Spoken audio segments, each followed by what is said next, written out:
Ok, donc on va reprendre. Donc on a vu l'organisation générale de la paroi chez les bactéries à gramme plus et les bactéries à gramme moins. On comprend parfaitement, n'est-ce pas, la voie de biosynthèse du peptidoglycane. Donc maintenant, on va terminer avec les autres structures à l'extérieur de la cellule bactérienne. Commençons par la lipopolysaccharide, la LPS, qui est un élément constitutif chez toutes les bactéries à gramme moins. Alors la lipopolysaccharide a une structure, forme le feuillet externe de la membrane externe des bactéries à gramme moins. Donc ici, on a un zoom sur la membrane externe d'une bactérie à gramme moins. Le feuillet interne, ce sont des phospholipides standards. Le feuillet interne, le feuillet externe est composé de LPS. Donc en LPS, on a une partie lipidique, qui est une lipide spéciale, uniquement trouvée dans la LPS, qu'on appelle la lipide A. Et la partie polysaccharidique est composée de deux régions, le corps, que l'on peut distinguer ou délimiter en corps externe et corps interne. Donc c'est une petite région d'une dizaine de sucres collés ensemble. Et ensuite, on a cette région à l'extrémité de la LPS qui est composée de multiples répétitions d'un motif d'oligosaccharide. Donc, dans chaque motif répété, on peut avoir 3 à 8 sucres attachés ensemble, et ce motif va être répété 10 à 40 fois, selon l'espèce de bactérie. Donc il faut imaginer que l'on a une longue chaîne de oligosaccharides qui sort de l'extérieur de la bactérie. Alors, quelle est la fonction de cette molécule? C'est une molécule qui apporte une protection chimique à la bactérie. Donc, des membranes en bicouche lipidique sont sensibles à la perturbation par des sels biliaires ou des détergents et à certains antibiotiques sécrétés par des bactéries à gramme plus, et aussi aux peptides antimicrobiens qui font partie de nos défenses immunitaires. Donc on a un certain nombre d'agents chimiques qui peuvent attaquer et perturber la membrane externe, et la lipopolysaccharide, la LPS, c'est une défense chimique de la bactérie contre ces agents perturbateurs. Alors, puisque toutes les bactéries à grand moins possèdent la LPS, nous avons dans notre système immunitaire des récepteurs qui peuvent percevoir la présence de LPS dans notre corps, et notamment la lipide A, qui est la partie la plus conservée de la LPS. Donc, si on a des bactéries à grand moins qui pénètrent sous la barrière épithéliale dans l'intestin ou qui se retrouvent dans la circulation sanguine, les récepteurs de la LPS vont être activés, et c'est ça qui va déclencher des symptômes du style la fièvre, la diarrhée. Et puis si on a une grosse infection de bactéries à grand moins, on peut même déclencher un choc septique causé par la sorte de surréaction de notre corps à la présence de la LPS, la lipopolysaccharide. Et donc, on considère que la lipopolysaccharide, c'est l'endotoxine des bactéries à grand moins. Donc souvent, on utilise les deux termes de façon interchangeable lorsqu'il s'agit de bactéries à gramme moins. La dernière chose à connaître pour la LPS, c'est son utilité pour identifier les bactéries par les techniques sérologiques. Car même si la lipide A est fortement conservée chez toutes les bactéries à grand moins, les autres parties de la LPS sont plus ou moins variables. Alors, de façon générale, la LPS devient de plus en plus variable, plus on sort vers l'extérieur de la bactérie. Donc, la partie, les sucres qui forment le corps interne sont conservés chez toutes les espèces de bactéries à grand moins dans le même genre et même dans la même famille de bactéries. Donc, deux bactéries à grand moins de la même famille vont avoir la même structure de corps interne. Une chose qu'on peut dire, c'est qu'on a l'utilisation de sucres un peu bizarres dans le corps interne que l'on ne trouve pas ailleurs. Heptose, on peut imaginer un peu ce que c'est. Le KDO, vous n'avez pas besoin de le savoir, mais c'est pour kétodésoxyoctolusinate ou quelque chose comme ça. Donc c'est un sucre un peu curieux que l'on retrouve que dans la LPS. Donc le corps interne fortement conservé, le corps externe. En général, les bactéries, les souches de la même espèce vont avoir la même structure oligosaccharidique du corps externe, mais il existe aussi des espèces de bactéries avec 2, 3, 4, 5 types différents qui sont basés sur la structure de leur corps externe. Mais la partie qui est vraiment intéressante pour l'identification de différentes souches de bactéries au sein de la même espèce, ce sont les motifs répétés de l'antigène O. Et là, on a beaucoup de variabilité, donc on peut avoir des dizaines ou des cent, ou plus d'une centaine de sérotypes O distincts. Donc le sérotypage ou l'identification de ces motifs répétés, très importante pour l'identification des bactéries. Alors, O, en gros, c'est pour ose, parce que ces motifs sont des polysaccharides, des sucres. Alors, la LPS, c'est un peu comme le peptidoglycane, c'est une structure complexe que l'on retrouve à l'extérieur de la bactérie.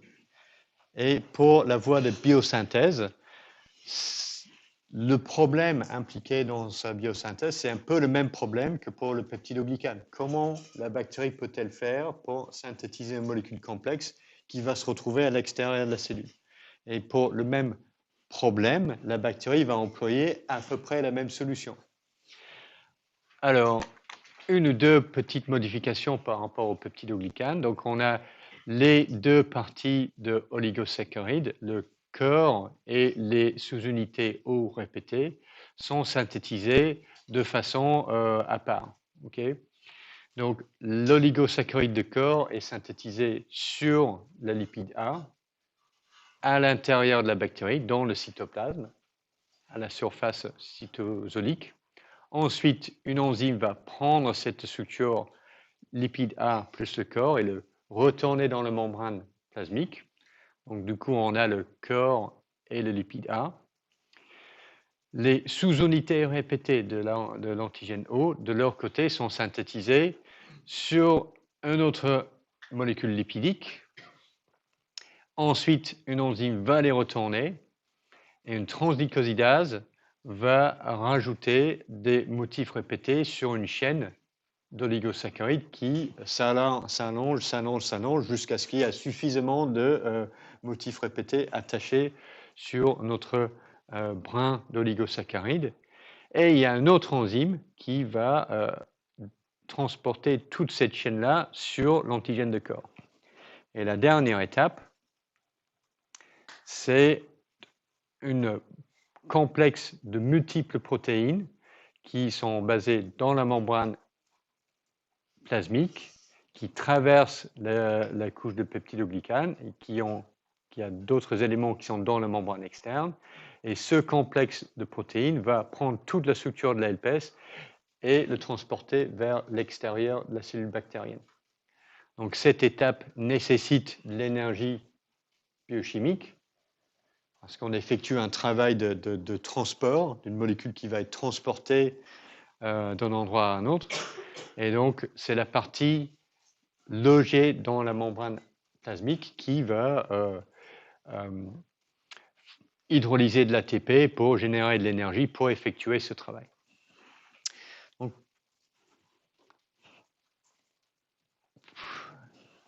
une des questions, c'est est-ce que vous pouvez deviner quelle est la nature de cette molécule lipidique ici, là?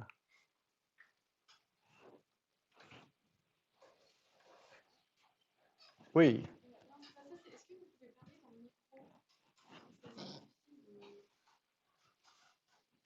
Oui, je vais parler.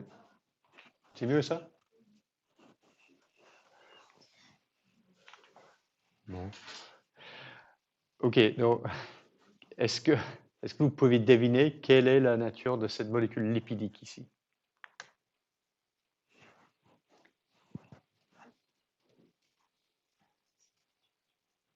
Sachant que si je pose la question, ça doit être possible de retrouver la réponse avec les informations que vous avez déjà eues dans la série de cours. Oui. Oui, mais je cherche une identification plus précise que ça. Quelle est l'identité de cette molécule? Et l'autre information importante, c'est que j'ai dit que le problématique de biosynthèse de la LPS, c'est la même chose que le problématique de la biosynthèse du peptidoglycane. Oui. Non, ça, le truc là, le WZX, c'est ça le flippage. Il va le retourner dans le membrane. Mais qu'est-ce qui est retourné? Oui. Oui, exact, c'est le bactoprénol. Le bactoprénol, c'est le transporteur lipidique des sous-unités répétées du peptidoglycane. Et donc, la bactérie va utiliser le même transporteur pour les sous-unités répétées de la LPS.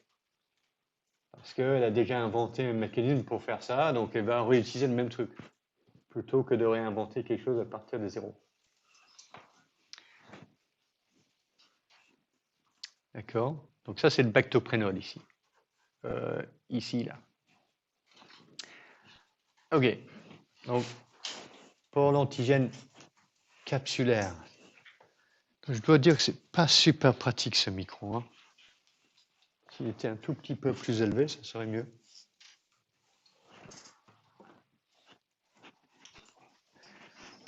OK. Alors, la capsule.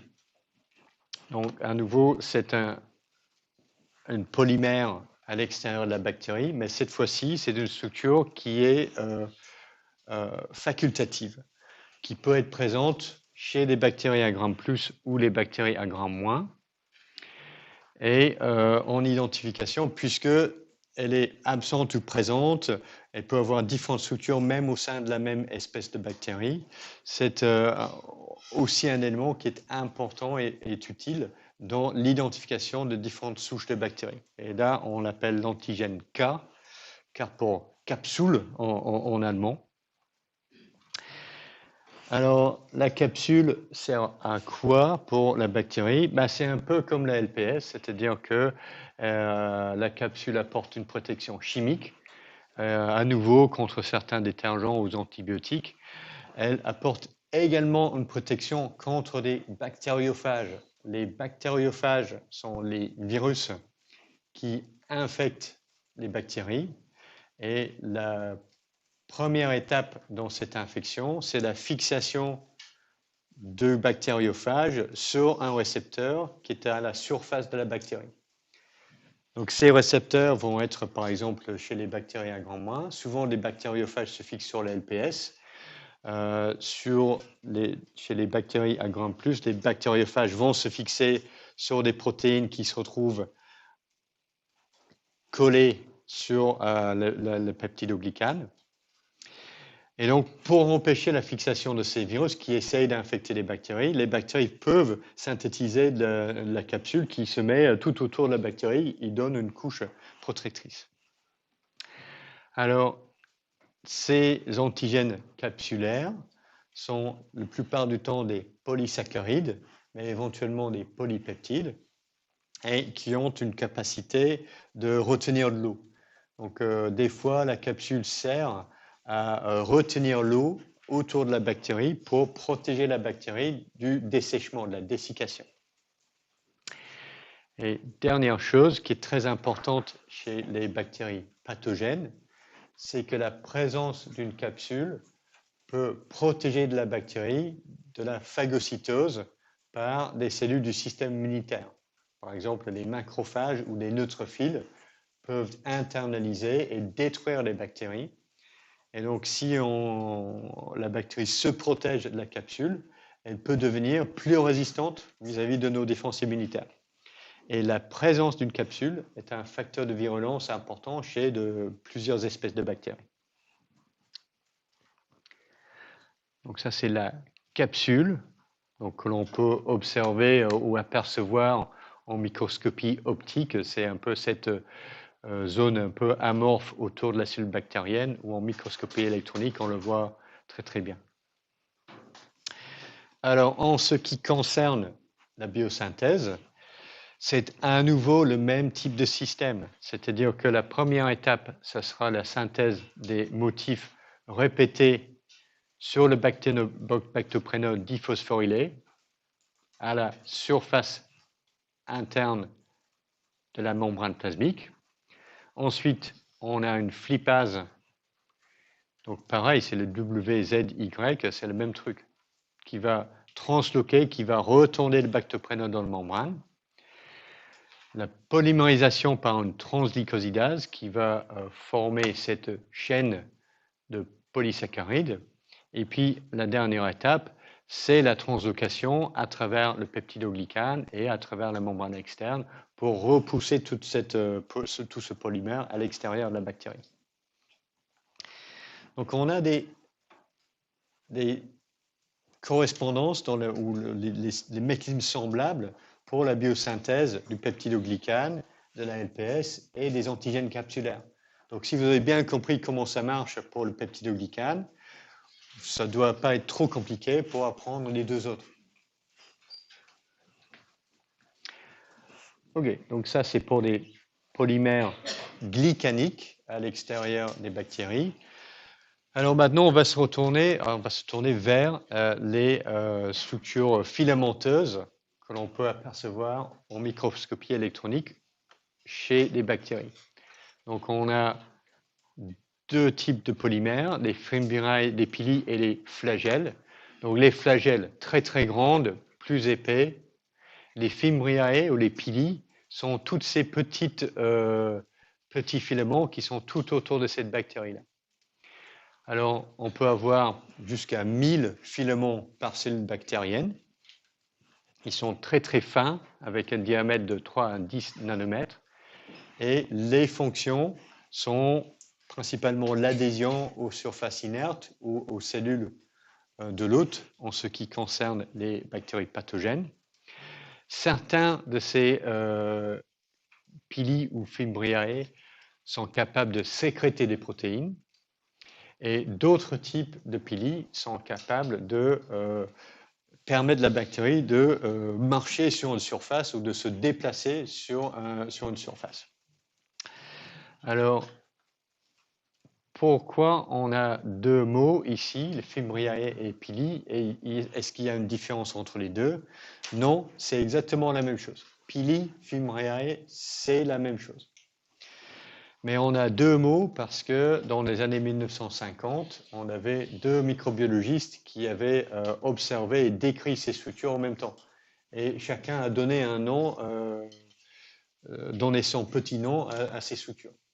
Donc je pense que Fimbriae, c'était un microbiologiste écossais, et puis Pili, c'était un américain. Donc depuis ce temps-là, on garde les deux noms, ce qui n'est pas très très pratique. Mais à partir de maintenant, je vais parler uniquement de pili, mais il faut comprendre que c'est la même chose que les Fimbriae, pas de différence. Alors, souvent, on considère à part les structures les pili de conjugaison ou les pili de fertilité, les F-pili, que l'on observe en moindre nombre par cellule, qui ont un diamètre un peu plus large. Et on les met à part parce que les pili de conjugaison effectuent une fonction particulière, très spécifique, qui est d'assurer les échanges génétiques entre les bactéries. Alors, ce qui va se passer, c'est qu'une bactérie qui est F+, qui est capable de produire des F pili, va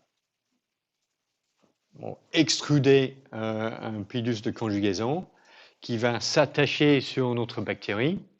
Et ensuite, la bactérie qui est F+, va retirer son pilus de conjugaison. Donc, c'est comme s'il lance un harpon. Ça tape dans l'autre bactérie. Après, il retire comme ça. Et les deux bactéries vont se retrouver collées l'une à côté de l'autre. Et c'est à ce moment-là que l'échange d'ADN peut avoir lieu. Alors, Fimbriae pili sont fabriqués à partir de protéines. Et on a plusieurs fonctions différentes avec différents types de pili qui assurent différentes fonctions.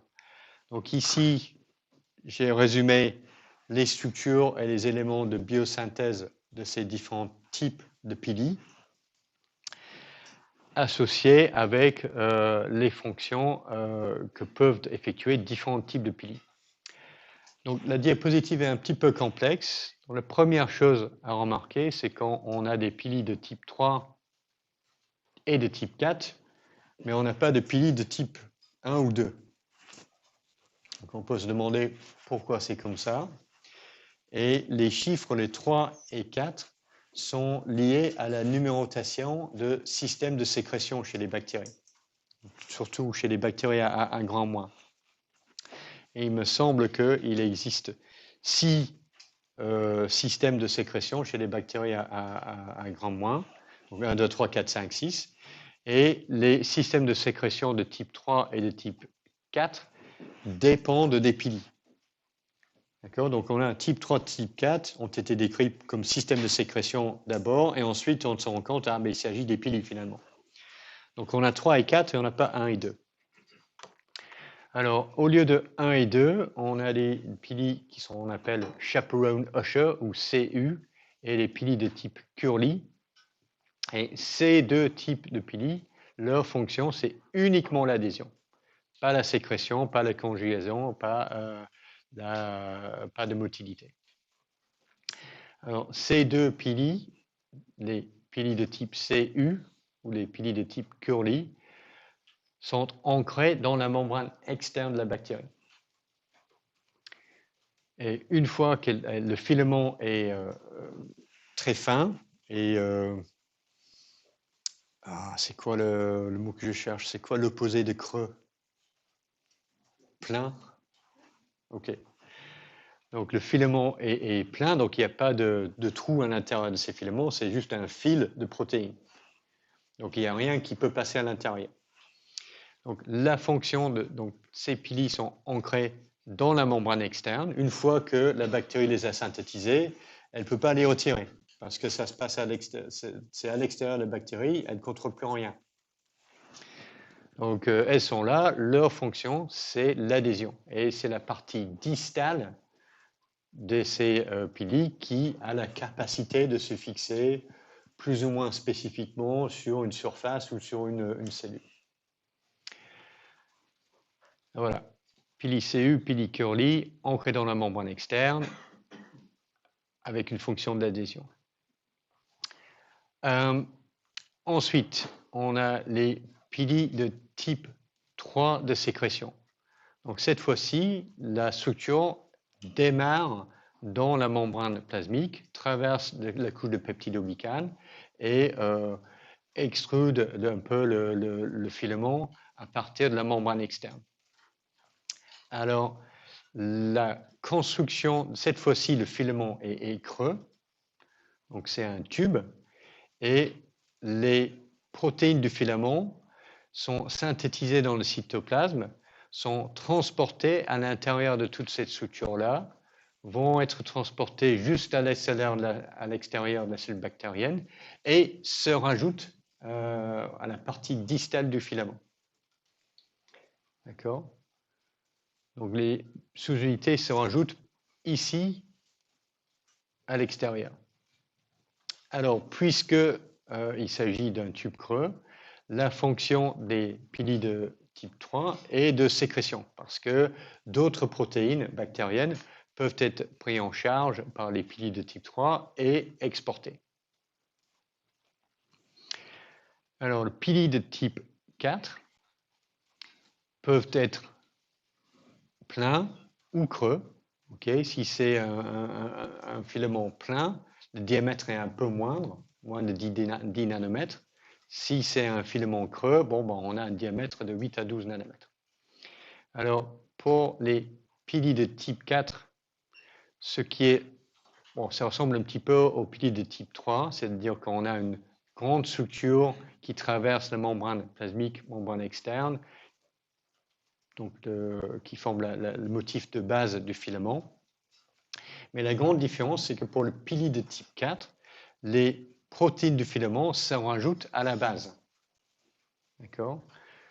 Et donc, on rajoute des sous-unités de filament ici, et ça pousse le filament vers l'extérieur de la bactérie. Donc, petit à petit, le filament va être extrudé. Donc, l'ajout de protéines de filament nécessite l'hydrolyse de l'ATP, mais c'est un processus qui peut être contrôlé par la bactérie. Donc la bactérie peut ajouter des sous-unités de pili de type 4 ou les enlever. Et donc si on dépolymérise ici, notre filament va se raccourcir. Donc pour les pili de type 4, il est possible pour la bactérie de les envoyer et de les retirer. Et c'est ça qui fait que les pili de type 4 sont impliqués dans l'adhésion et aussi dans la motilité des bactéries sur les surfaces. Et dernier exemple sont les pili de type 4 de sécrétion. Donc c'est le même type de structure de filament, sauf qu'il est creux. Donc ces pili de type 4 de sécrétion peuvent passer d'autres protéines vers l'extérieur de la cellule bactérienne. Et en fait, les pili de conjugaison, les F-pili, sont des formes modifiées de pili de type 4 de sécrétion. Parce qu'on peut passer quelque chose à l'intérieur du filament et on peut l'envoyer et le retirer un peu à volonté. Alors, donc on a ces différents types de pili et les différentes fonctions associées. Alors, ça c'est chez les bactéries à gramme moins. Chez les bactéries à gramme plus, il existe un certain nombre de pili, mais on n'a pas de type 3 et de type 4, ça n'existait pas. La seule chose qui existe, c'est quelque chose qui ressemble aux pili de type Curly, et donc qui ont une fonction uniquement d'adhésion. D'accord? Donc, pili de sécrétion, de conjugaison, c'est uniquement chez les bactéries à gramme moins. Alors, petit mot sur la motilité par glissement, qui est la fonction des pili de type 4. Donc, si on a une bactérie fixée ou associée à une surface qui perçoit quelque chose qu'elle aime, par ici, par exemple une forte concentration de glucose, ce qu'elle peut faire, c'est qu'elle peut envoyer des pili devant, vers cette source de glucose. Ensuite, elle va retirer les pili qui sont derrière, éloignés de la source de glucose. Les nouveaux pili qui ont été envoyés vers l'avant vont s'attacher à la surface. Et ensuite, la bactérie va les retirer. Et donc ça va générer une force qui va pousser la bactérie vers l'avant. Et donc c'est comme ça que, en envoyant des grappins et en les retirant, la bactérie peut se hisser et choisir de bouger à droite ou à gauche. Alors, une question pour voir si vous avez bien compris ça. Donc pourquoi c'est que les pili de type 4 qui peuvent faire ça et pas les pili de type 3? D'accord?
OK. Alors, donc, la plupart, vous avez envoyé la réponse correcte. D'accord, donc la réponse 3, c'est la bonne réponse. Donc, c'est parce que chez les piliers de type 3, les protéines de filament sont ajoutées au bout, à l'extrémité. Donc, on ne peut pas contrôler on ne peut pas les forcer à se dépolymériser. On ne contrôle plus rien après. Ça, c'est la bonne réponse. Réponse 1, non, ça c'est faux, ça ne change rien. Réponse 2, ça c'est pas la bonne réponse pour les piliers de type 3. Ça, c'est la bonne réponse pour les piliers de type CU ou Curly. Okay, mais globalement, oui, vous avez bien compris, c'est le fait que les sous-unités du filament doivent être ajoutées à la base. C'est ça qui permet à la bactérie de contrôler la polymérisation et la dépolymérisation de ce filament. Ok, donc notre dernière structure à l'extérieur des bactéries sont les flagelles.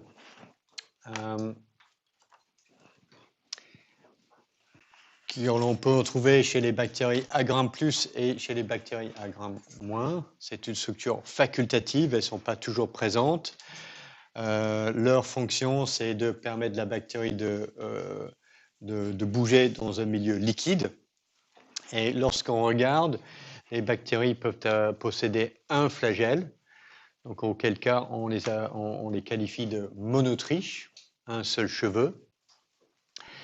Une bactérie peut avoir plusieurs flagelles à la même extrémité de la cellule bactérienne, auquel cas on les qualifie de lophotriches.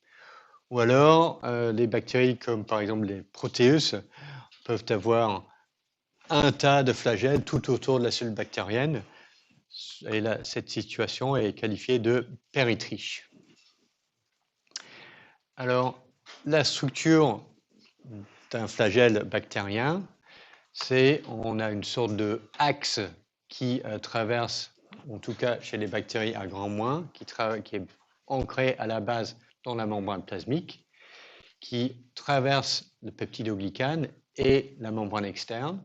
À partir de la membrane externe, on a une sorte de crochet qui fait tourner le filament plutôt en une direction parallèle à la membrane.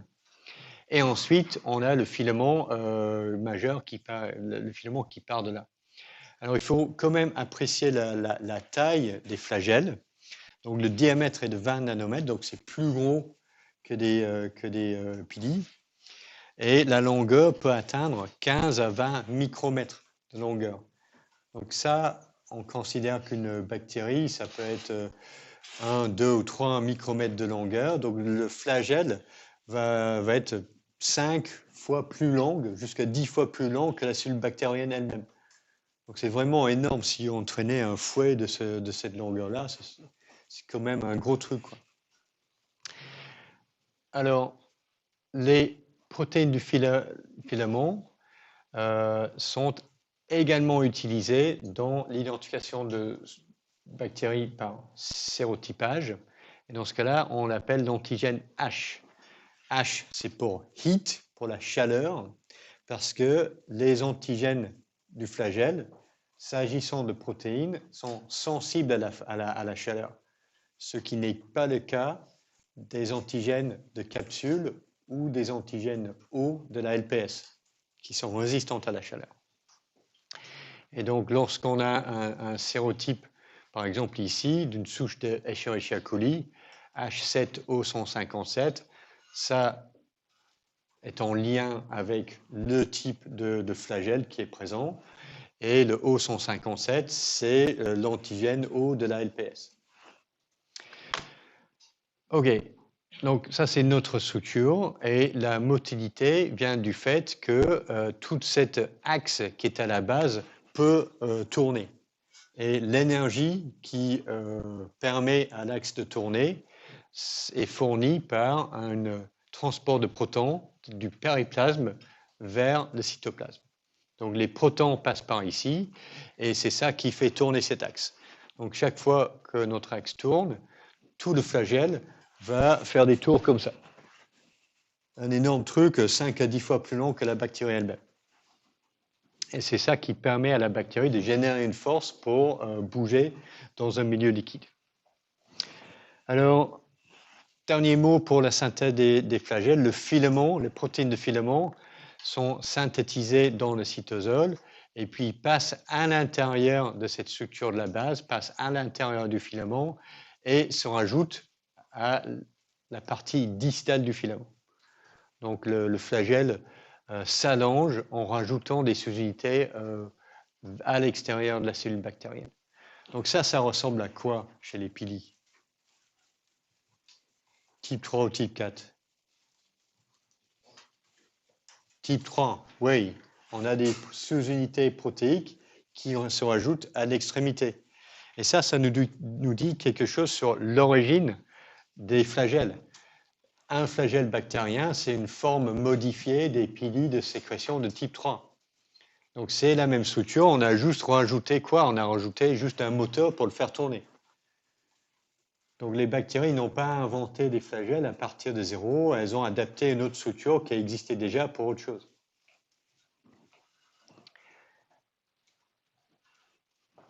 Alors, pour bouger en 3 dimensions, si c'était vous ou moi qui devait inventer une façon de bouger en 3 dimensions, probablement on inventerait quelque chose qui nous donne, tu vois, les avancer, reculer, à gauche ou à droite et monter, descendre. Donc on a besoin de 3 axes et 3 contrôleurs pour bouger en 3 dimensions.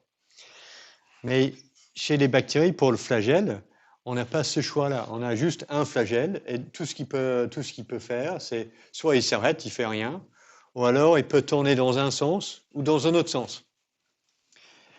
Et la bactérie doit essayer de contrôler sa motilité dans un espace de 3 dimensions, juste avec ça, avec tourner dans le sens des aiguilles d'une montre ou contre les aiguilles d'une montre. Comment ça peut marcher? Ça marche parce que lorsque le flagelle se tourne dans le sens inverse des aiguilles d'une montre, le résultat net sera que la bactérie va avancer en ligne droite. Mais lorsque le flagelle tourne dans le sens des aiguilles d'une montre, elle va en fait se retourner sur elle-même de façon aléatoire. Et ça, c'est vrai pour les bactéries qui sont monotriches, et c'est également vrai pour les bactéries qui sont péritriches. Chez les bactéries péritriches, tous les flagelles vont avoir une rotation soit dans le sens des aiguilles d'une montre, soit en contresens. Et donc, ça va être coordonné. On n'a pas les flagelles qui tournent dans un sens ou dans un autre de façon désordonnée. Donc, si tous les flagelles sont en train de se tourner de façon anti-sens, alors la bactérie va avancer en ligne droite. Si tous les flagelles se tournent dans le sens des aiguilles d'une montre, alors la bactérie va tourner de façon aléatoire sur elle-même. Et donc, au lieu d'avoir avant, arrière, gauche, droite, en haut, en bas, les bactéries flagellées ont 2 modalités de mouvement, en ligne droite et aléatoire. Et c'est en switchant entre les deux que la bactérie peut contrôler sa motilité. Et je vais illustrer ça avec ce magnifique animation que j'ai préparé moi-même. J'en suis extrêmement fier. Alors, donc imaginons que notre bactérie se retrouve à proximité d'une source de glucose. Et donc, on aura un gradient de concentration avec notre glucose qui est plus concentré ici et de plus en plus dilué lorsqu'on s'éloigne de ce glucose. Alors, ce qui va se passer, c'est que sans rien, on a disons que l'état de base, c'est que les flagelles vont tourner de façon dans le sens des aiguilles d'une montre et on aura un changement de direction aléatoire qui dure. Donc on a ce changement de direction aléatoire qui dure un certain moment Et à un moment donné, le sens de rotation va s'inverser et la bactérie va avancer en ligne droite. Donc on change de direction de façon aléatoire. Ensuite, les flagelles commencent à se tourner dans le sens opposé des aiguilles d'une montre et la bactérie va commencer à avancer. Et tant que la bactérie augmente ou monte dans le gradient de concentration, le sens de rotation du flagelle sera maintenu. Donc elle continuera à avancer en ligne droite jusqu'à ce qu'elle commence à dépasser le pic de concentration. Donc là, notre bactérie est allée trop loin là. Donc lorsque la bactérie quitte ou commence à s'éloigner de notre source de glucose, le sens de rotation des flagelles va s'inverser à nouveau. Donc du coup, elle va changer de direction, à nouveau de façon aléatoire, et puis elle va retourner à avancer en ligne droite. Et c'est en alternant ces phases de motilité en ligne droite et de changement de direction aléatoire qu'elle va rester à proximité de notre source de glucose. Donc elle ne va jamais rester au milieu ici et être là, mais en fait, elle va toujours faire des changements de direction aléatoire, donc elle restera toujours à proximité de notre source de glucose. Donc elle ne va jamais continuer à partir comme ça, elle va changer de direction avant de quitter le glucose. Donc juste avec deux modalités de rotation du flagelle et un algorithme assez simple, la bactérie arrive à s'approcher des choses qu'elle aime, la bactérie, bon, le glucose, des acides aminés, des choses comme ça, et aussi la bactérie peut éviter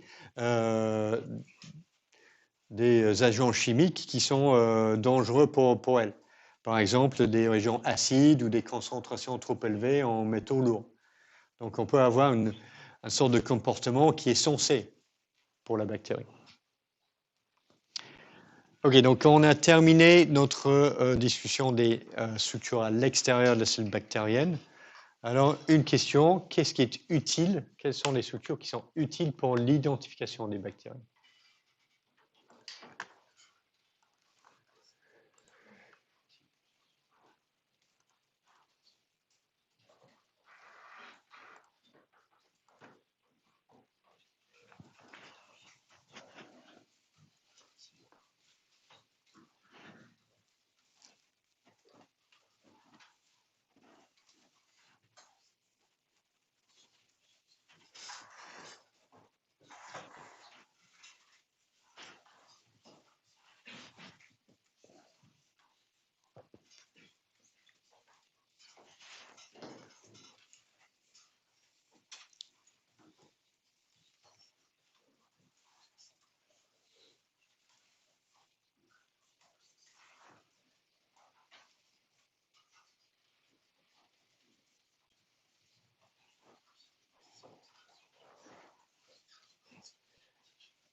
Ok.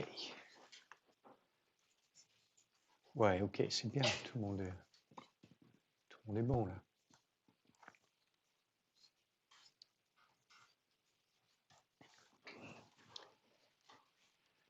Ok, donc voilà les réponses envoyées et globalement c'est correct. Donc les bonnes réponses c'est 2 et 4. LPSO c'est l'antigène O, antigène de capsule c'est l'antigène K. Peptidoglycane, ce n'est pas la bonne réponse. Pourquoi? Parce que le peptidoglycane c'est une structure trop conservée.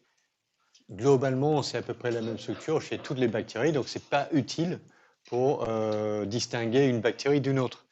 Et ça c'est aussi vrai pour le corps oligosaccharide, dont la LPS. C'est très conservé. Pour le CU-pili, c'est plutôt l'inverse. Disons que c'est probablement trop variable pour être utile. Et ce n'est pas la variabilité en soi, mais le problème avec les CU-pili, c'est qu'une souche de bactéries peut en exprimer plusieurs types de CU-pili à la fois. ce qui n'est pas le cas des antigènes O ou des antigènes K ou H.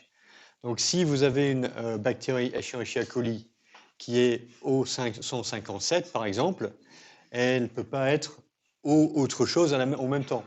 Elle ne peut pas être à la fois O157 et O92. Ce n'est pas possible, ça. Elle est O157 et c'est tout. Tandis que pour les CU pili, chaque bactérie peut en exprimer plusieurs types. Donc, si vous aviez les sérotypes CU1, CU2, etc., une bactérie pourrait être CU5 et CU6 et CU2 à la fois. Et donc ça serait trop compliqué pour être utilisable pour un système d'identification. Donc c'est pour ça qu'on ne peut pas utiliser les antigènes des pili pour identifier les bactéries.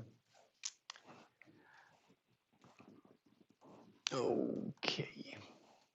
Donc là, ça y est, on a fini pour les structures externes des bactéries. Donc on a juste une ou deux structures internes qui sont relativement simples chez les bactéries.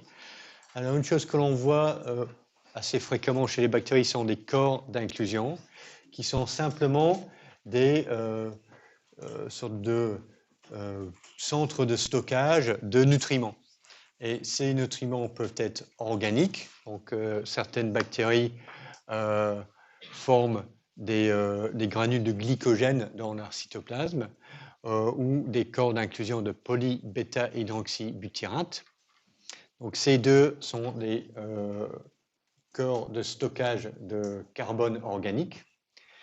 Et d'autres bactéries produisent ou peuvent accumuler des granules de notre polymère, qui est la cyanophycine, qui est un polymère de deux acides aminés, de l'arginine et l'aspartate. Et dans ce cas-là, c'est un stockage de carbone organique et d'azote. Donc les bactéries peuvent les accumuler. Et l'idée, c'est que on accumule un stock lorsqu'on vit dans l'abondance. Et si il commence à manquer de glucose, on peut toujours mobiliser le glycogène et continuer à pousser à vivre encore un petit peu. Alors, certaines bactéries peuvent accumuler les nutriments inorganiques, notamment le polyphosphate. Donc, le phosphate, c'est souvent un oligoélément limitant pour la croissance des bactéries. Et pareil, lorsque la bactérie se retrouve dans une situation où il y a une abondance de phosphate, elle peut en internaliser beaucoup pour le stocker. Parce que dans pas longtemps, il ne restera plus de phosphate. Et donc, il faudrait avoir un stock. Donc, phosphate essentiel pour tout ce qui est acide nucléique. Donc, ça, c'est polyphosphate, c'est relativement fréquent. Ce qui est infréquent, mais existe, c'est les granules de soufre.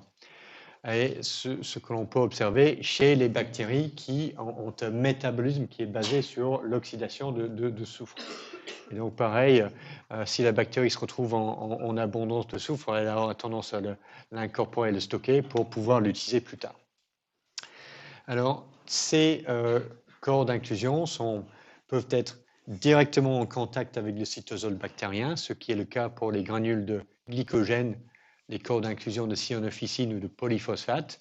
Donc on a juste une sorte de polymère qui forme une granule directement en contact avec des cytosols, ou alors ils peuvent être délimités par une sorte de structure protéique ou lipoprotéique qui sépare ce qui est stocké de cytoplasme. Donc ce qui est le cas pour les granules de polybêta-hydroxybutyrate et les granules de soufre. Donc on a une sorte de structure qui délimite le corps d'inclusion.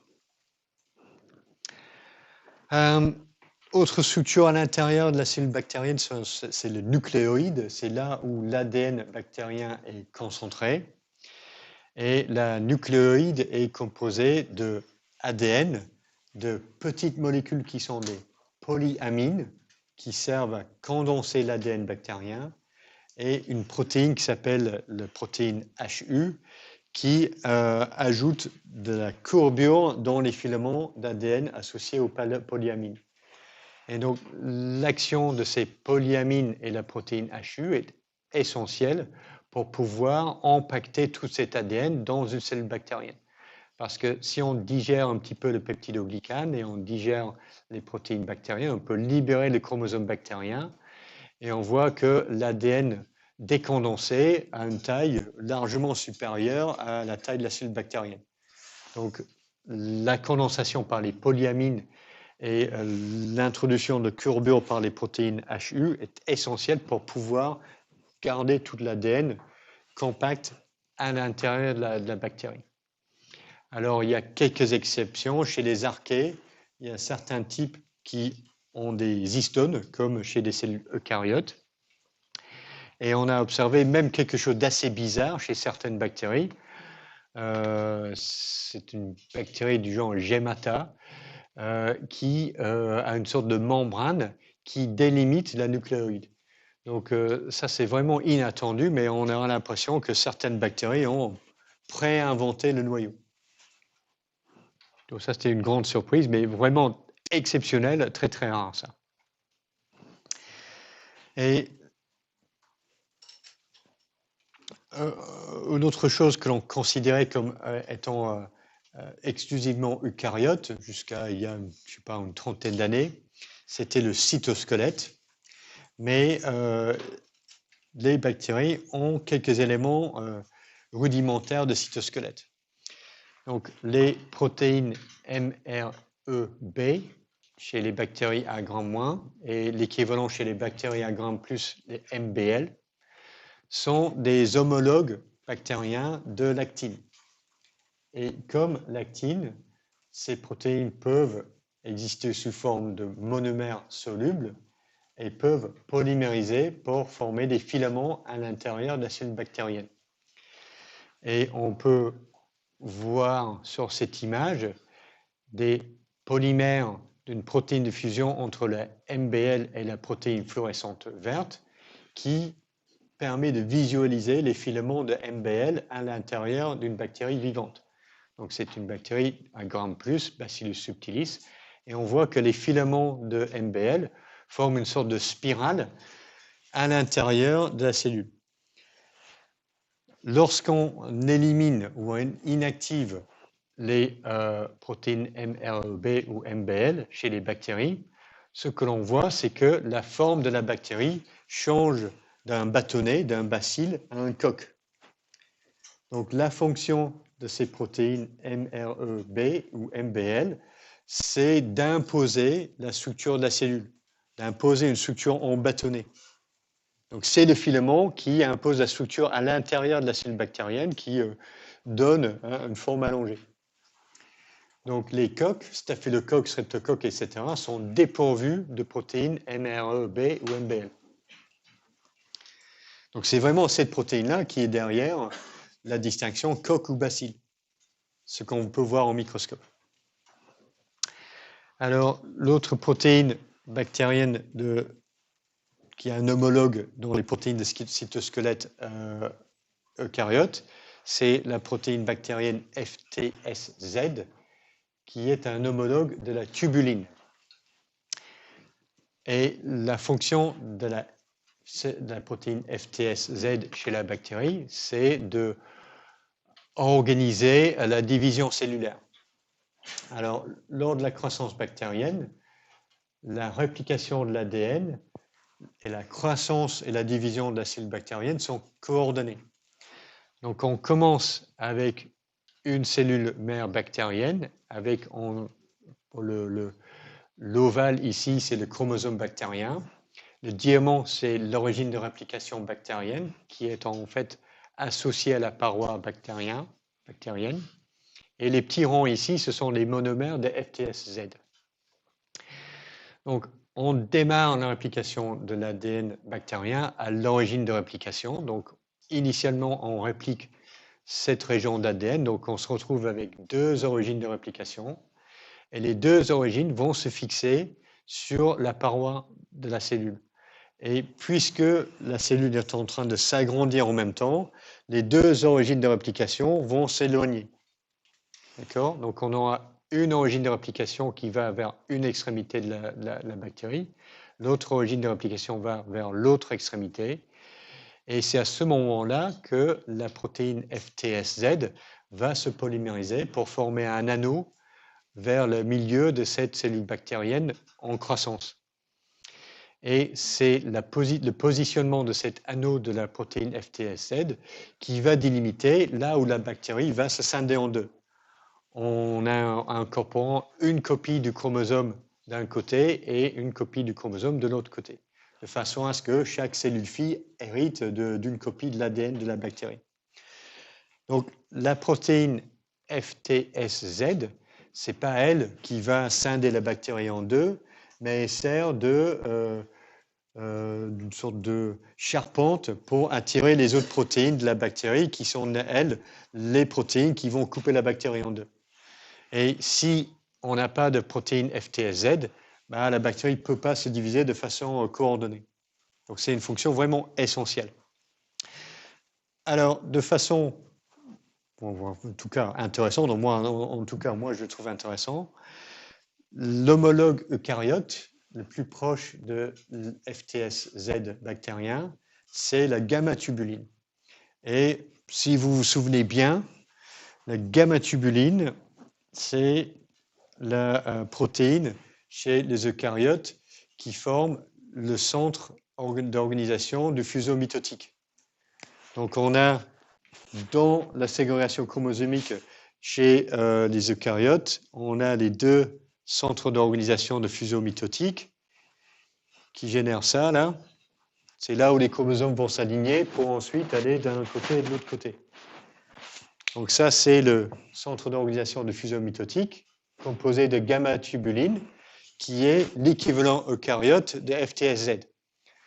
Donc on a deux systèmes de ségrégation chromosomique qui sont très différents chez les eucaryotes et chez les bactéries, mais à la base, on a la polymérisation de à peu près la même protéine qui joue un rôle clé dans ce processus. Donc ça, c'est quand même assez... ça suggère que quelque part, le système de ségrégation chromosomique chez les eucaryotes est basé sur un système plus simple qu'on retrouve chez les bactéries, je pense. D'accord? Donc c'est encore un exemple où on a un système super complexe chez les eucaryotes, et chez les bactéries, on trouve un équivalent, mais très très simplifié. OK, donc dernière structure interne que l'on retrouve chez certaines bactéries, ce sont les endospores.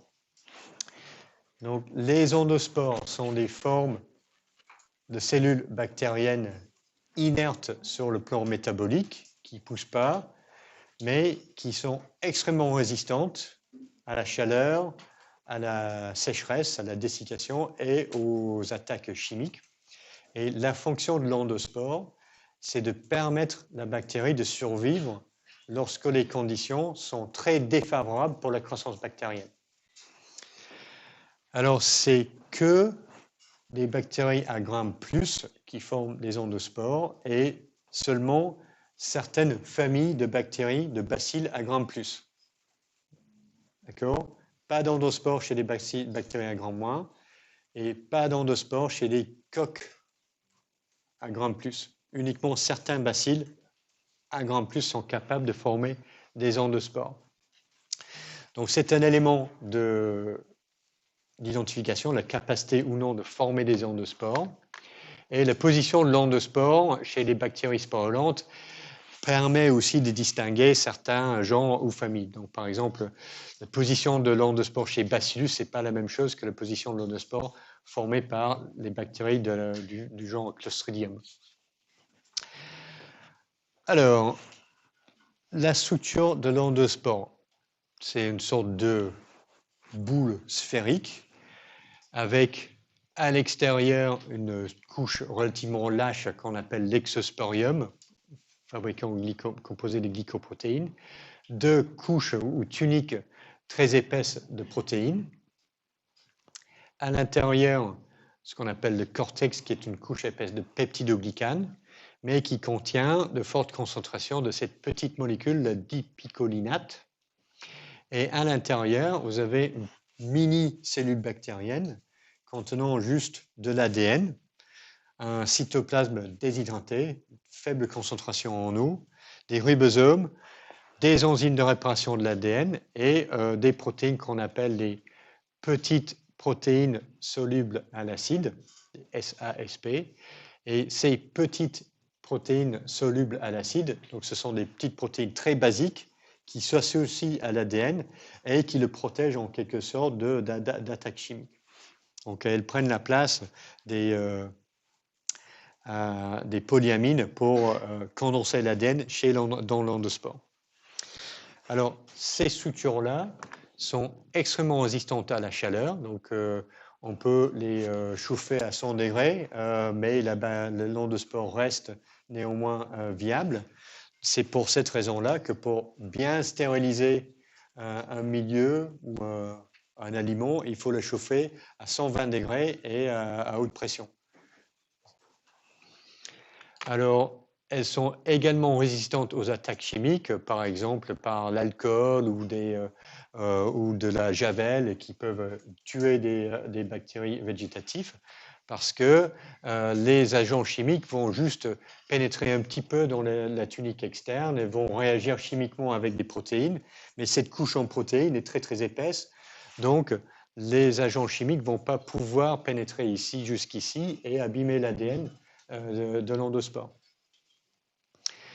Donc, les endospores, super résistantes, elles permettent de protéger l'ADN à l'intérieur de l'endospore. Mais à un moment donné, tout endospore doit être capable de se réveiller à un moment donné et de germer. Parce que ce n'est pas la peine de rester dans sous une forme inactive pour toujours. Ça, c'est la même chose que la mort. Ça. Si vous dormez pour toujours, vous réveillez jamais, vous êtes mort. Donc, pour l'endospore bactérien, il doit y avoir un mécanisme de réactivation et germination du spore. Et souvent, c'est la présence d'acides aminés ou d'autres nutriments qui va déclencher la germination.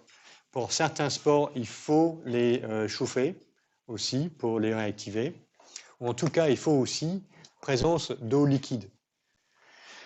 Donc, ce qui va se passer, c'est que présence d'eau liquide et d'acides aminés libres, ces acides aminés vont pouvoir pénétrer petit à petit vers le cortex. Ils sont reconnus dans le cortex par un mécanisme qui, pour moi, est relativement obscur, mais l'arrivée de ces éléments déclencheurs de germination dans le cortex va stimuler quoi? Va stimuler la libération de cette dipicolinate qui, du coup, va diffuser vers l'extérieur de l'endospore. Et dans les tuniques internes et externes, le dipicolinate va activer une ou plusieurs protéases qui vont dégrader la tunique. Donc, on aura le dipicolinate qui diffuse vers l'extérieur, qui active des protéases, et c'est ça qui va détruire les couches de tunique externe et interne. Du coup, on a la structure de l'endospore qui se désagrège un petit peu.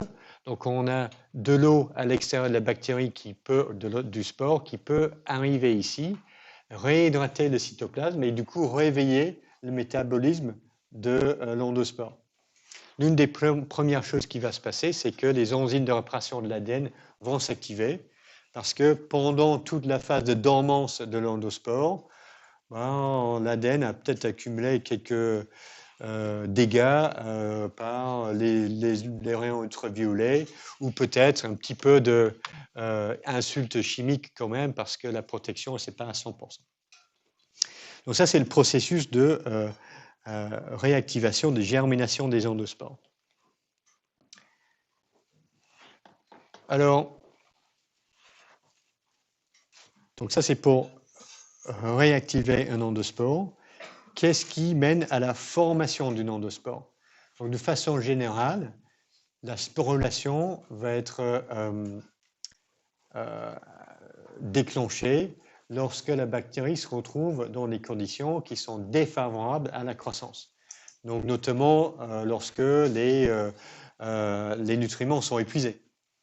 Donc, si vous avez des bacilles, donc du genre bactéries du genre Bacillus sur une boîte de pétri, et la boîte de pétri est un peu ancienne, on peut avoir plein d'endospores dans les colonies. Et on les voit des fois en TP. Alors, chez les bactéries qui sont des anaérobies, obligatoire, c'est peut-être la présence d'oxygène qui peut déclencher la sporulation parce que l'oxygène va être toxique pour ces bactéries. Donc, pour se protéger, elles vont former des endospores. C'est aussi le cas pour Bacillus anthracis, la bactérie qui provoque la maladie du charbon chez des animaux. Donc, c'est une bactérie qui est un pathogène obligatoire. Il ne peut croître qu'à l'intérieur d'un animal infecté. Et lorsque l'animal meurt ou saigne ou vomit des liquides chargés de Bacillus anthracis, la bactérie va se retrouver à l'extérieur de l'animal qu'elle a infecté et en présence d'oxygène. Et c'est cet oxygène-là qui va déclencher la sporulation de la bactérie. Et du coup, lorsque vous avez des animaux malades dans un champ qui vont excréter des liquides infectés, les bactéries qui sont relâchées un peu partout dans le champ vont se brûler, former des spores qui vont contaminer les sols pendant des années ou des décennies après. C'est pour ça qu'on a toujours des cas sporadiques de la maladie du charbon dans certaines régions de la France, parce que les champs restent contaminés pendant longtemps par des spores. Alors, la sporulation, donc tout ça c'est une sorte de longue introduction, la sporulation. Donc la bactérie va détecter des conditions qui sont peu favorables à sa croissance. Donc elle va, lors de sa prochaine division cellulaire, ne pas se diviser en deux cellules filles qui sont identiques. Donc lors de la croissance d'une bactérie, on a une cellule mère qui se divise en deux et chacune de ces deux cellules vont se diviser. Donc on a une croissance exponentielle. Mais lors de la sporulation, ce qui va se passer, c'est que la division cellulaire va former une cellule fille qui est plus grande et une autre cellule fille qui est plus petite. Donc, celle qui est plus petite va devenir l'endospore et celle qui est plus grande va devenir le sporangium, c'est-à-dire la structure qui forme l'endospore et qui la soutient. Donc, petit à petit, la cellule fille qui est plus grande va internaliser la plus petite. Celle qui est petite va arrêter son métabolisme, exprimer juste un nombre très restreint de gènes, donc codant pour les enzymes de réparation de l'ADN et ces fameuses SASP. Et puis, elle arrête son métabolisme, elle ne fait plus rien.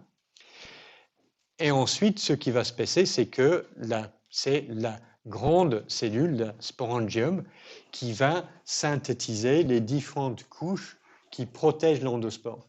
D'abord le corps, donc c'est-à-dire le peptidoglycane, ou le cortex sera à ses côtés, et ensuite les différentes couches de protéines, dont la tunique, et finalement l'exosporium. Et donc ça, c'est quand même assez logique, parce que sinon on pourrait se demander, on a une endospore qui est totalement inactive à l'intérieur de cette structure très complexe, comment on l'a fait pour synthétiser tout ça? C'est impossible. Donc en fait, c'est l'autre cellule qui synthétise les différentes couches protectrices de l'endospore. Donc à la fin, on a une endospore mature, mais qui est à l'intérieur d'une cellule qui est plus grande. Et la dernière étape, c'est que cette cellule du sporangium va s'exploser. Elle va subir la mort cellulaire programmée. Et là encore, c'est un exemple où on a deux processus qui sont essentiels pour le développement d'un organisme complexe. Donc nous, on est des organismes complexes parce qu'on est composé de 200-300 types cellulaires différents qui se différencient de façon très coordonnée. Et lorsqu'on pense des bactéries, la plupart du temps, on pense à des cellules qui sont toutes identiques et qu'on n'a absolument pas de différenciation cellulaire. Donc ici, le processus de sporulation illustre que chez les bactéries, on a quelque chose de rudimentaire, on a une différenciation, donc avec une cellule pluripotente qui en fait va donner lieu à deux types cellulaires avec des destins très différents. Une qui va devenir un endospore, qui pourra vivre pendant longtemps, et l'autre qui va juste mourir à la fin de son utilité. Donc, différenciation en deux types cellulaires distincts, et aussi mort cellulaire programmée d'une de ces deux types cellulaires. Donc, encore une fois, chez les bactéries, on a les débuts de processus qui sont essentiels pour les organismes plus complexes. Ok, on a 5 minutes d'avance. Je me demande si on va avancer ou pas. Je vais peut-être juste faire les 2 premières diapositives parce que c'est bien de prendre un tout petit peu d'avance. Donc je vais passer 2 ou 3 minutes. Je sais pas. Non, c'est pas la peine. Je pense que je vaut mieux que je m'arrête là. Et on se revoit. C'est vendredi, c'est ça? Ok, donc on reprend ici pour le cours 3.